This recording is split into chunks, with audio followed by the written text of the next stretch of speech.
ओम बिरला ने बुलाई urgent meeting, विपक्ष हुआ एकजुट, भाजपाइयों में पड़ी जबरदस्त फूट। लगातार विपक्ष के सवालों से भागने वाले प्रधानमंत्री नरेंद्र मोदी आखिरकार अब सदन में आकर विपक्ष के सवालों का जवाब देने के लिए मजबूर ही हो गए हैं। जी हां, बड़ी खबर निकलकर सामने आ रही है कि विपक्ष के हंगामे के बाद खुद स्पीकर ओम बिरला ने संसद परिसर के अंदर अर्जेंट मीटिंग बुला ली है और इस मीटिंग ने मोदी सरकार की बैंड बजाकर रख दी है। आपको बता दें कि एक खबर निकलकर सामने आती है कि संसद परिसर के अंदर और बाहर विपक्ष ने भयंकर हंगामा किया है। चुनाव आयोग के एसआईआर तक को फाड़कर डस्टबिन में फेंक दिया है और दूसरी तरफ इस हंगामे को देखते हुए स्पीकर महोदय जो है ओम बिरला मीटिंग बुला लेते हैं, जिसने सरकार को बुरा फंसा कर रख दिया है। खबर देखिए आप, इसमें लिखा हुआ है सर्वदलीय बैठक में सदन चलाने पर बनी सहमति, लोकसभा में सोमवार से नियमित होगी कार्यवाही। तो लगातार पिछले 5 दिन से सदन की कार्यवाही ढंग से नहीं चल पा रही है। हर दिन सदन ठप कर दिया जा रहा है केवल इसलिए क्योंकि सरकार सवालों से भाग रही है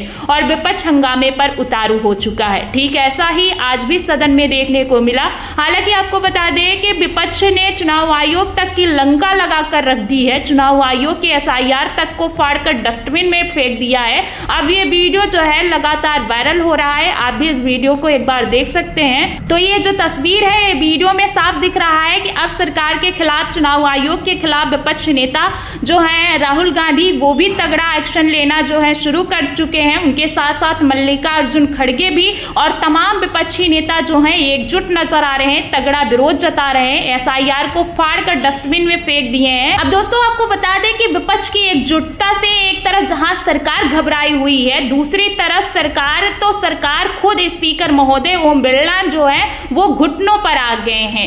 आप आकर मिले, मैं हर विषय पर चर्चा के लिए आपकी सहमति बनाऊंगा, लेकिन प्रश्नकाल के अंदर कोई विषय के अंदर केवल माननीय सदस्य जिनका प्रश्न है उनको ही बोलने का अवसर दिया जाता है। ये अच्छी परंपरा प्रपाटी रही है। तो जो ओम बिरला विपक्ष को संस्कार सिखा रहे थे, लगातार सदन से वॉकआउट करके जा रहे थे, आज विपक्ष की एकजुटता के आगे वो भी नतमस्तक नजर आए और कहीं ना कहीं हमने देखा कि विपक्ष की एकजुटता के आगे घुटनों पर आ चुके हैं। उनका खुद का कहना है कि वह चर्चा कराने के लिए सहमति बनाएंगे, जो अपने आप में सरकार के लिए भारी समस्या को जन्म देती है। और ये बात तो आप भी अच्छे से जानते हैं कि ओम बिरला ने तो संसद परिसर में सर्वदलीय बैठक बुलाकर सरकार को ही फंसा दिया, क्योंकि इस मीटिंग में यह तय हो चुका है कि 28 जुलाई से दोनों सदनों की कार्यवाही सुचारू रूप से चलाई जाएगी। और आपकी जानकारी के लिए बता दूं कि इसी दिन ऑपरेशन सिंदूर को लेकर भी चर्चा होनी है। खबर देखिए आप, इसमें लिखा हुआ है कि सोमवार 28 जुलाई से सदन सुचारू रूप से चलाने पर बनी सहमति, इसी दिन ऑपरेशन सिंदूर पर भी होगी चर्चा। बिहार में चल रहे विशेष गहन पुनरीक्षण यानी कि एसआईआर पर चर्चा की मांग कर रहे विपक्षी सदस्यों के विरोध के बीच अध्यक्ष ओम बिरला ने संसद में प्रश्न का चर्चा और संवाद को जारी रखने की अपील की है और कहा है कि सभी सांसदों को संसदीय मर्यादा का पालन करते हुए जनहित के मुद्दे पर बहस करनी चाहिए। तो मतलब जिस मुद्दे पर चर्चा के लिए पिछले 3 महीने से सरकार भाग रही थी, ओम बिरला ने उन्हें उस पर चर्चा करने के लिए मजबूर कर दिया है। एसआईआर को लेकर हो रहे विरोध प्रदर्शन ने अब बात ऑपरेशन सिंदूर तक पहुंचा दी है। जो सरकार इन सवालों से भाग रही थी, आज उसी सरकार को विपक्ष के आगे घुटनों पर आना पड़ रहा है।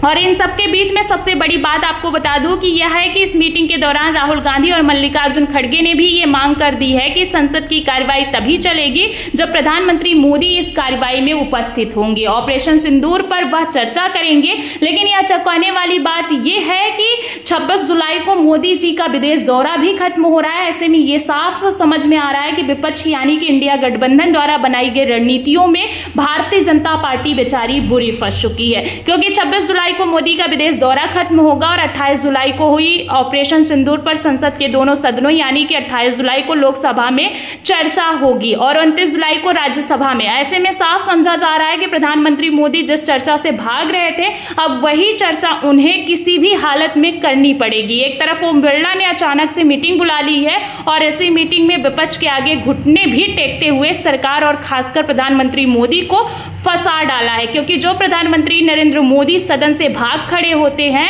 आज इंडिया की जिद पर, इंडिया गठबंधन की जिद पर उन्हें संसद का हिस्सा बनना होगा।